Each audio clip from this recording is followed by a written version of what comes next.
महाराज की, रामसा पीर की। रामनगर निटूटी के अंदर सबसे पहले तो आप लोगों ने मुझे आमंत्रित किया। एक चीज देखिए मैंने इस इलाके की कि जिद बहुत करते हो, जिद करते हो तो फिर उस जिद को मना के रहते हो। मैं सरपंच साहब को कह रहा था कि सरपंच साहब आज मुझे थोड़ा काम करने दो। बोले साहब आना ही पड़ेगा, बच्चों की इच्छा है। और मैं भी क्योंकि अजमेर नागौर में कोई अंतर नहीं, हमारी सीमाएं मिली हुई है। और पनेर वो गांव है जहाँ वीर तेजाजी महाराज का ससुराल था। और ये इलाका वो इलाका है चुनचुना की धरती जहाँ तेजाजी ने गाय के लिए लड़ते हुए बलिदान दिया। ये वीरों की धरती है, गौ भक्तों की धरती है। और निश्चित रूप से हमेशा पीड़ित के साथ यहाँ के लोग खड़े रहते हैं, गरीब को मदद करते हैं और समाज के लोगों का भरोसा भी बहुत करते हैं। पहले ये पूरा इलाका मेरे ख्याल से किशनगढ़ को करता था, बाद में पुष्कर में चला गया। लेकिन हमेशा मैंने देखा जब भी चुनाव के रिजल्ट आते हैं तो गरीब व्यक्ति के साथ यहाँ के लोग खड़े रहते हैं। मैं आपको एक ही आह्वान करूँगा, अजमेर जिले के जो किशनगढ़ रूपनगढ़ का इलाका जिस तरह मजबूत है, उसी तरह हमारे नसीराबाद, मसूदा, केकड़ी के भाइयों को भी मजबूत करना है। उनके लिए आपको आगे बढ़ना है। नौजवानों को सोशल मीडिया के माध्यम से हर व्यक्ति के दुख सुख के अंदर साथी बन के आपको अपने भाइयों की मदद करनी है।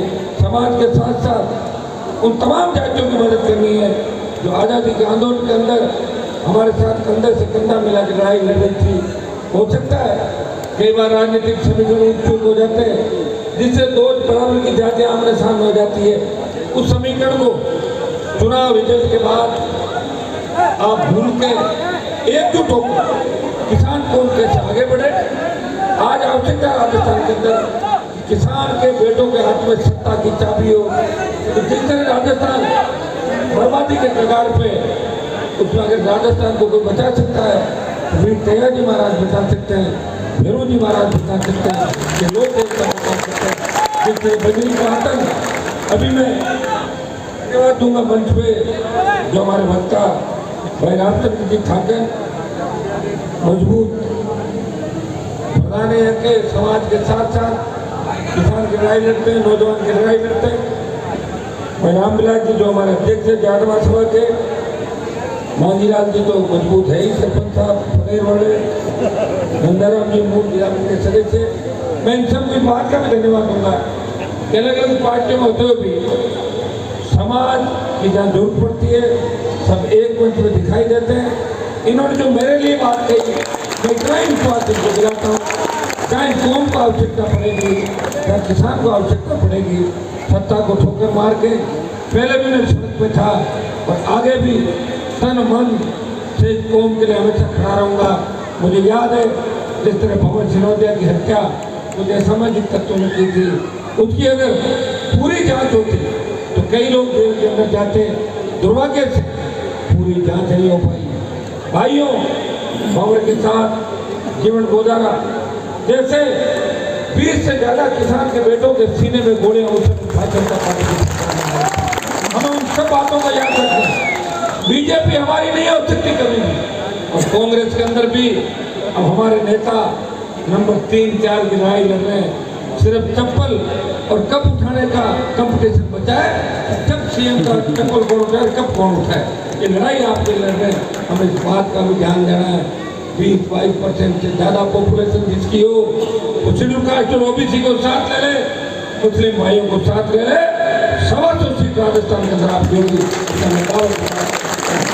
इस तरह का आगाज राजस्थान के नौजवानों ने किया है, जिस तरह की क्रांति राजस्थान के गंगानगर से लेके डूंगरपुर और अलवर से लेके बाड़मेर के अंदर नौजवान जिस तरह उलट पड़ा है, वो एक ही बात कहता है कि कोई परीक्षा का पेपर आउट नहीं होना चाहिए, किसी अबला के साथ अत्याचार नहीं होना चाहिए, बेरोजगार से तंग आके कोई किसान का बेटा आत्महत्या नहीं करे और कर्जे के बोझ की तरह कोई किसान आत्महत्या नहीं करे।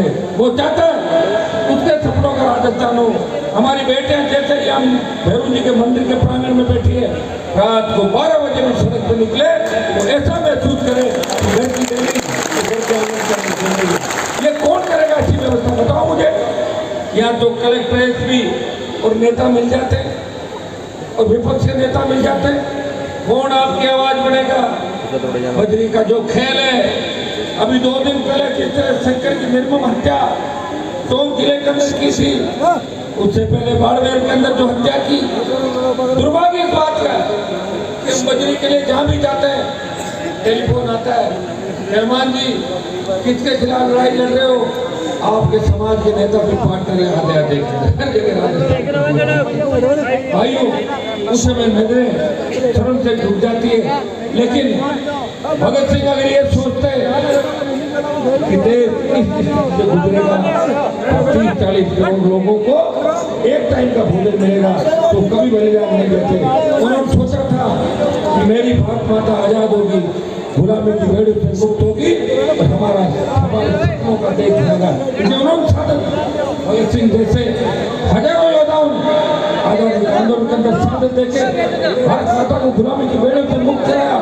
लेकिन आज वो स्थितियां नहीं है और सत्ता किनके हाथों में, माफिया सरकार चला रहे हैं। ये बजरी माफिया जो कांग्रेस को भी चला रहा है और भारतीय जनता पार्टी को भी चला रहा है। आज भारतीय जनता पार्टी में सूची देख रहा था तो प्रदेश कार्यकारिणी की टीम घोषित हुई, उसमें आधे दर्जन से ज्यादा बजरी माफिया और इसके पार्टनर है उसके अंदर पदाधिकारी। ये कांग्रेस पार्टी के अंदर बैठे मंत्री जांच बोर्ड करेंगे। बताओ मुझे, जब गहलोत ने कहा कि वसुंधरा ने मेरी सरकार बचाई, तो जब 2009 के अंदर मैंने कहा कि गहलोत वसुंधरा मेरे में, तब आप मान नहीं गए। गहलोत ने कहा कि वसुंधरा नहीं होती तो मेरी सरकार चली जाती। तो भाइयों, इससे ज्यादा मिला जुली का खेल क्या हो सकता है, बताइए मुझे। मैं गलत नहीं बोल रहा हूँ, मैं तो आपका वो भाई हूँ, आपका वो सेवक हूँ जिसने देश के अंदर ये बात चलाई। राजस्थान में 2 पार्टी नहीं है, तीसरी ताकत है तेजा जी के भक्तों में तीसरी ताकत है। पार्टी नहीं बना सकते, सरकार भी बना सकते।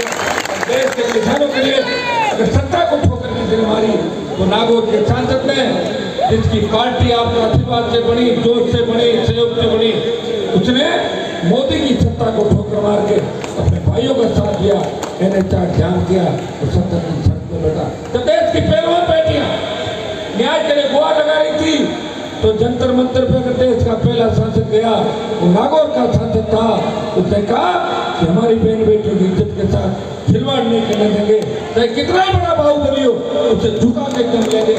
तो पार्लियामेंट का नया भवन बना। तो भाइयों, इसका बहिष्कार कांग्रेस पार्टी ने इस हिसाब से किया कि हम तो बहिष्कार करते हैं, हमारे मुद्दे पूछ रहे हैं। और बीजेपी जा रही थी, एक व्यक्ति था जिसकी आवाज आ रही थी कि हमारी बहनों को न्याय नहीं मिल रहा है, हमारी बेटियों को न्याय नहीं मिल रहा है, इसलिए मैं पार्लियामेंट के नए भवन के उद्घाटन समारोह का बहिष्कार करता हूँ। जब सेना को ठेके पे दे दिया, कांग्रेस नहीं बोली। अग्निपथ के विरोध के अंदर अगर लोकसभा के अंदर बैनर लेके, झंडा लेके अग्निपथ वापस लड़े के नारे कोई लगा रहा था, वो नागौर का सांसद था जो किसान कौम की लड़ाई पार्लियामेंट के अंदर लड़ रहा था। जोधपुर के अंदर 2 लाख जवानों की रैली करके मोदी जी को चुनौती दी। मोदी जी हमारे दिल्ली की ओर कूच कर रहे हैं, दिल्ली की ओर। हम उस कौम चाहते हैं जिस कौम का साम्राज्य दिल्ली पे था, दिल्ली के चारों तरफ। उस कौम ने हमेशा लड़ाई लड़ी, कभी झुके नहीं, कभी रुके नहीं, और देश की सीमाएं अगर सुरक्षित है, हमारी कौम का बहुत बड़ा योगदान है। इसलिए तो गीत गाया जाता है, कोई सिख, कोई जाट मराठा, कोई गोरखा, कोई मद्रासी, ऐसी थोड़ी गाया जाता है। क्या करोगे तो रोम पे खड़े हो जाएंगे। इसलिए भाइयों, हमें बड़े भाई की भूमिका करनी चाहिए, सर्व समाज को साथ लेकर चलना है। 1947 से पहले सारी जातियां हमसे प्यार करती थी। आखिर क्या हो गया कि धीरे धीरे लोग चले गए? कारण हमारे नेता थे जिन्होंने ने तो समाज का सोचा और ने दूसरी जातियों का सोचा।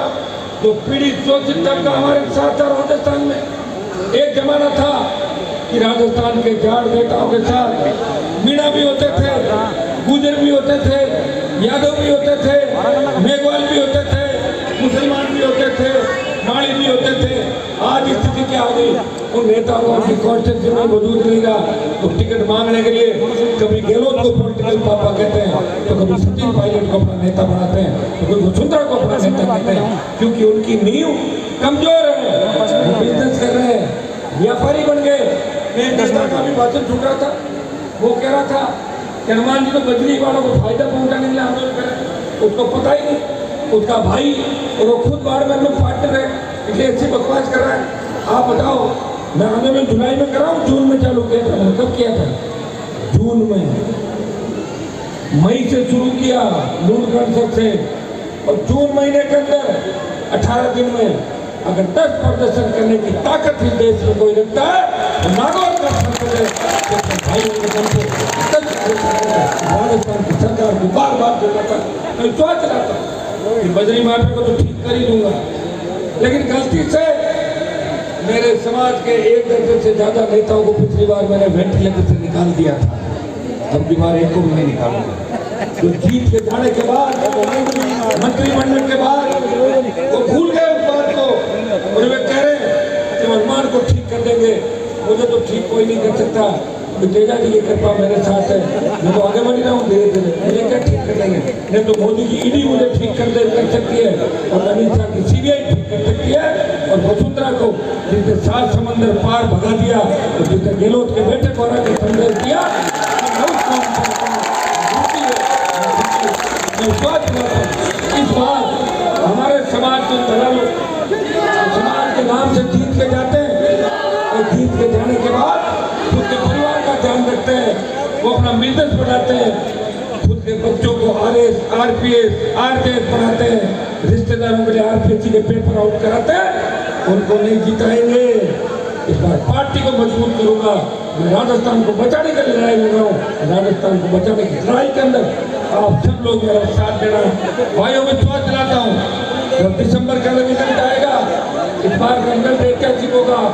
लोकसभा के चर्चा चलने लग गई कि भारतीय जनता पार्टी की सरकार आसानी से नहीं बनेगी। मैंने बड़े बड़े नेता देखे अजमेर जिले से जो आते थे, कांग्रेस को गिराने की बात करते थे, मैं पार्टी बनाऊंगा, मैं ये कर दूंगा, वो कर दूंगा, क्या होगी तेरा कर दोगे? 3 महीने बाद चुनाव कब कर दोगे? एक व्यक्ति लड़ रहा है, एक किसान का बेटा, जिसने राजस्थान में पार्टी बनाई, मान्यता दिलाई और अपने लोगों का भला भी किया, और ताकत तुम्हारी कमजोर नहीं पड़ने दी। लेकिन मैंने देख लिया कि जो लोग वहाँ बैठे हैं वो आपका भला नहीं कर सकते, उतना भला तो मैं आपका बिना सरकार के ही कर रहा हूँ। आज मेरा टेलीफोन राजस्थान के किसी कलेक्ट्रेट पे चला जाए, हिम्मत है कि मेरा काम रोक दे। आपके MLA तो अपनी कॉन्स्टिट्यूंसी में काम नहीं कर पाते, ये सब आपकी ताकत का परिणाम है, आपके साथ का परिणाम है। के खिलाफ हमेशा लड़ता हूँ, जो भगवान की कृपा मेरे ऊपर है। कई बार हमले हुए मेरे ऊपर, हुआ क्या? दोस्त हो गए सबने, तेजा की कृपा मेरे ऊपर। एक बार मैं सत्ता के सिंहासन में आपको बिठाऊंगा। मैंने एक बात ये भी कही थी पिछले चुनाव में, जब कई लोगों ने कहा हनुमान जी आप रुक जाओ, तो मैंने कहा तो रुक जाता हूँ, दूल्हा बता दो मुझे ढंग का, मुझकी बारात में चला जाऊंगा, मैं दुल्हन नहीं बनूंगा राजस्थान का, दूल्हा है ही नहीं। भाइयों, ये मेरे विचार थे। एक साल लड़ाई नहीं लड़ सकता व्यक्ति। 2003 में चालू करी थी, पूरी जवानी बिता दी लड़ते लड़ते, पूरी गर्मी सर्दियां बिता दी सड़कों पे। मेरे बच्चे छोटे, वो कह रहे भाई साहब पापा जून का महीना टूर पे लेके चलो। कहाँ से चलूंगा? मुझे आपकी चिंता है, मुझे बजरी माफिया को भगाना है, मुझे राजस्थान को ठीक करना है, तो मैं टूर यही करता हूँ। आप समझा तो आपको बेटा रुको, आपका जन्म उस परिवार का करवा है जिससे राजस्थान की नजरें समय मिलेगा तो जरूर चलेंगे। किस तरह की परिस्थितियों में लड़ रहा है? काजल की कोठरी में रहते हुए जिसका कभी दाग नहीं लगा, 1 रुपए का भ्रष्टाचार का आरोप नहीं तो देश की सरकार लगा सकती, राजस्थान की सरकार लगा सकती है। लेकिन भाइयों, लोकतंत्र में लंबी लड़ाई जब लड़ सकते हैं जब पूरी ताकत के साथ लोग उसके साथ होते हैं। हम 1 और 1 11 पुष्कर, किशनगढ़ से लेके भीलवाड़ा, अजमेर टोंक से लेके उदयपुर से फिर मारवाड़, शेखावाटी, गंगानगर, भरतपुर तक चलते हैं। 125 से ज़्यादा सीटों पर सीधी टक्कर हो सकती है। हिम्मत के साथ, समझ के साथ चलना होगा। बात एक ही होनी चाहिए कि हमें सरकार बनानी है। कैंडिडेट कोई भी हो, हमें हमारे कैंडिडेट का साथ देना है, हमारे भाई का साथ देना है। उन्होंने 25 साल संघर्ष में अपना जीवन बिता दिया। मैं आपको विश्वास दिलाता हूँ कि मान लो अगर हम सत्ता के नज़दीक आते हैं, फायदा किसका होगा? आप बच्चों का होगा। मेरे बच्चे तो इतने थे, वो क्या जाएगा, तो बच्चे अभी तो स्कूल में चल रहे हैं। अगर हनुमान बेनीवाल जीतता है, हनुमान बेनीवाल सत्ता के नज़दीक होता है, राजस्थान में माफिया राज खत्म हो जाएगा। किसी किसान के बेटे के सीने में कोई गोली नहीं चलेगी। और जो फालतू में पूछा कर घूम रहे हैं ना सड़कों पे, उनको पकड़ पकड़ के नई जेल बना के ठूस दूंगा उनमें राजस्थान।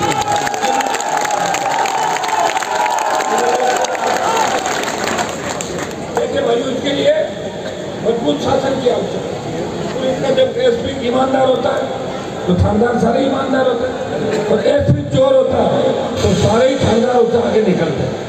प्रदेश का मुखिया, प्रदेश के मुखिया के आसपास बैठे लोग अगर ईमानदार होते हैं तो पूरी प्रदेश ईमानदार होती है।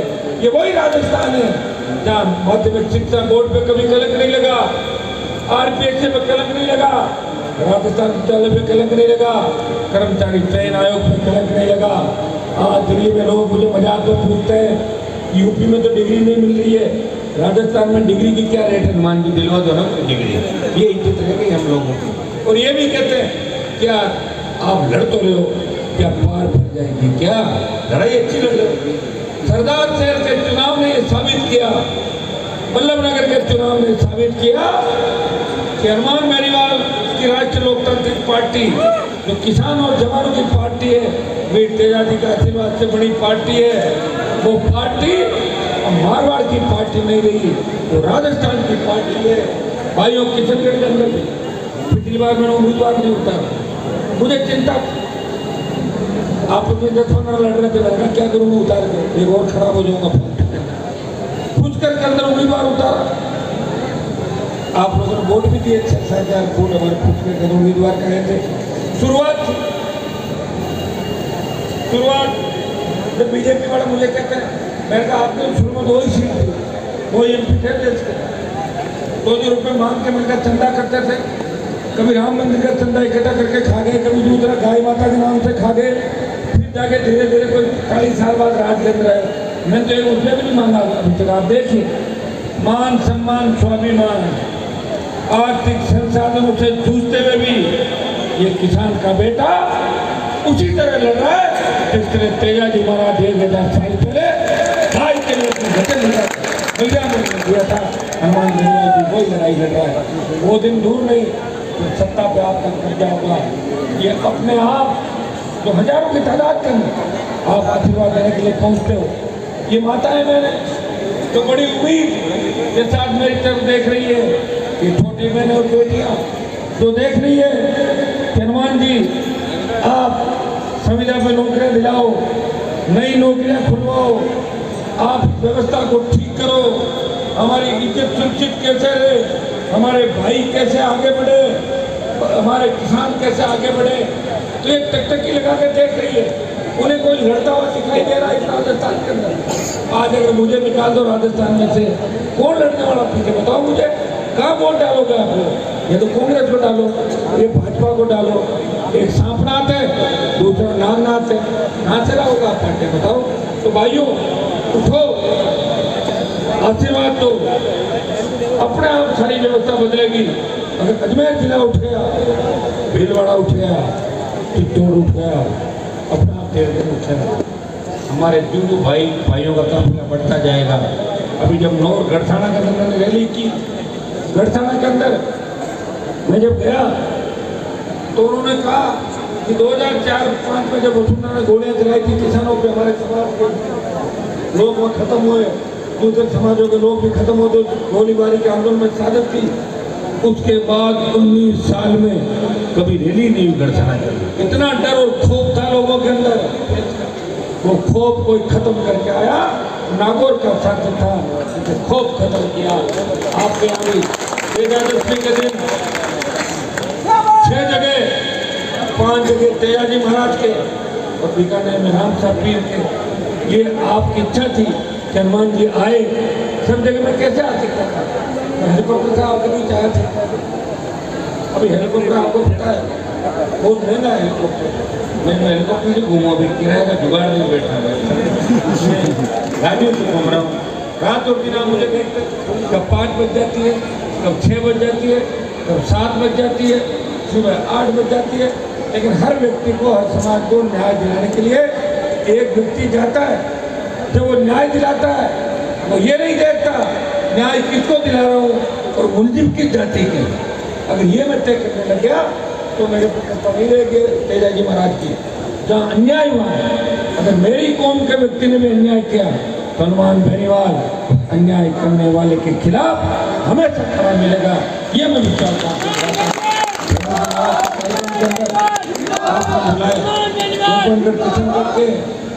लोगों की बड़ी कृपा मेरे ऊपर हमेशा रही है। हमारे जो नौजवानों की टीम है, भाई रामस्वरूप, प्रेम जी, कोकरे, सारी जो टीम यहाँ पे बैठी है, सरपंच साहब, तमाम जो लोग मंच पे मेंबर और सारी टीम, मैं इनको जीतू है दूसू से सबको धन्यवाद दूँ कि बच्चे अपनी अपनी गाड़ियों के अंदर, मोदी ने डीजल कितना महंगा कर दिया बताओ, 100 रुपये पार है, फिर भी बच्चे चलते हैं। मुझे कभी नहीं कहते, चलते चलते 15-20 साल हो गए, बताओ थके नहीं रहे होगा, आप थकते नहीं। बोले भाई साहब थकना क्या, जब आप ही नहीं थकेंगे हम क्या थकेंगे, हम तो व्यवस्था बदल के ही मानेंगे। अब मुझे लग रहा है कि राजस्थान में बदलाव होगा।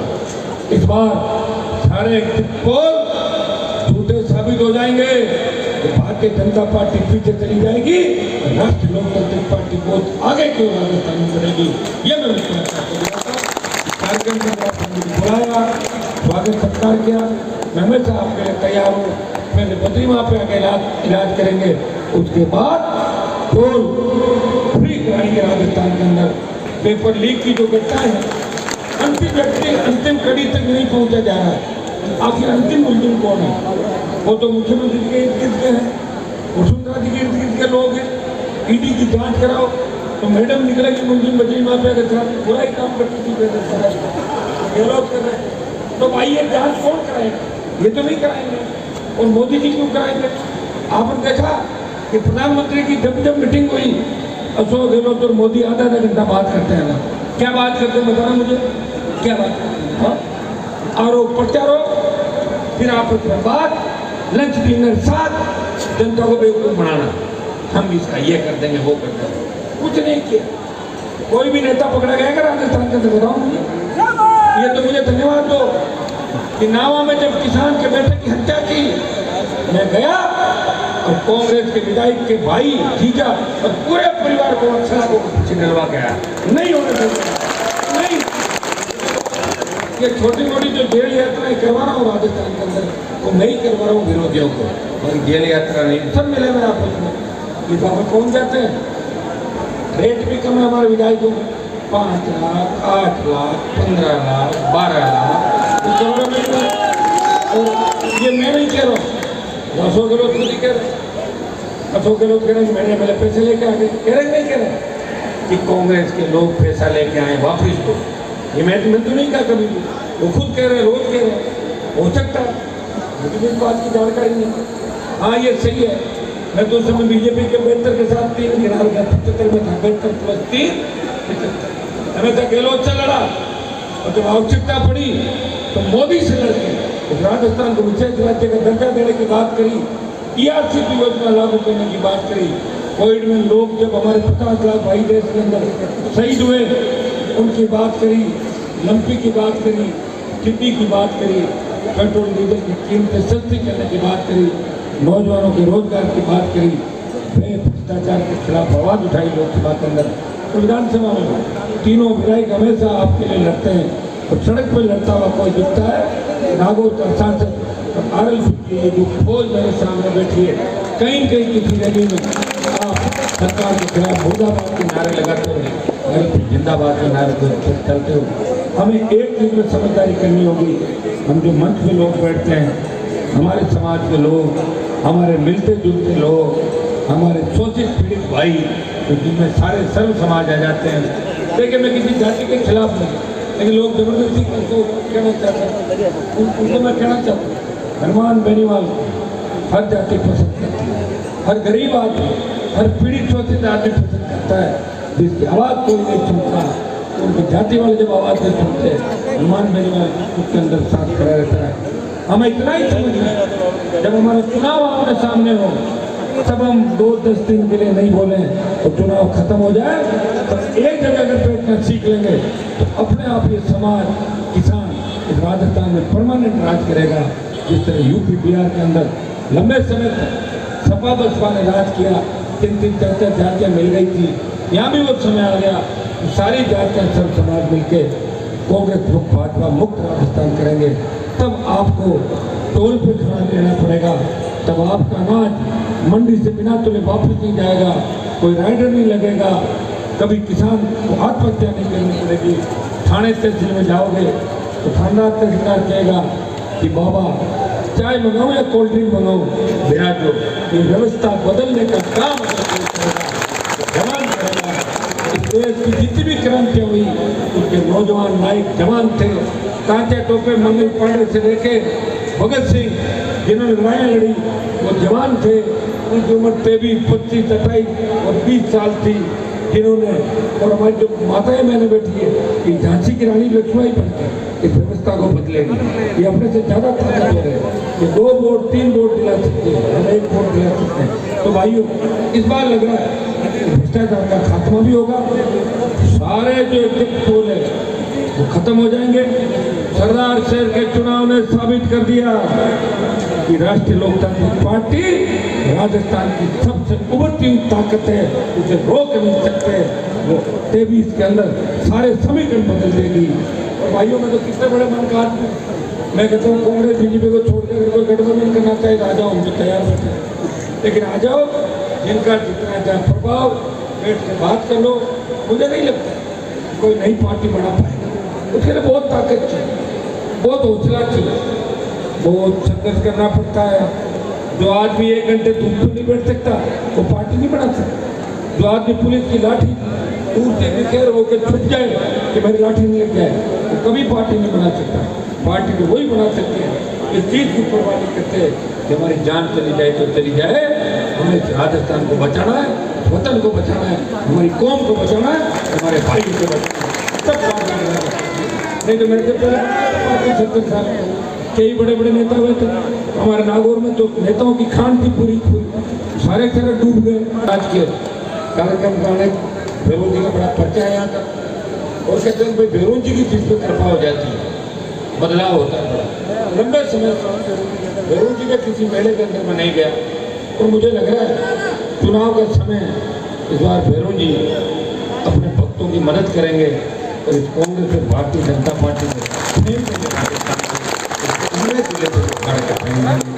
जिस तरह का नौजवान प्रधान जी यहाँ बैठे लोगों के अंदर मन ही मन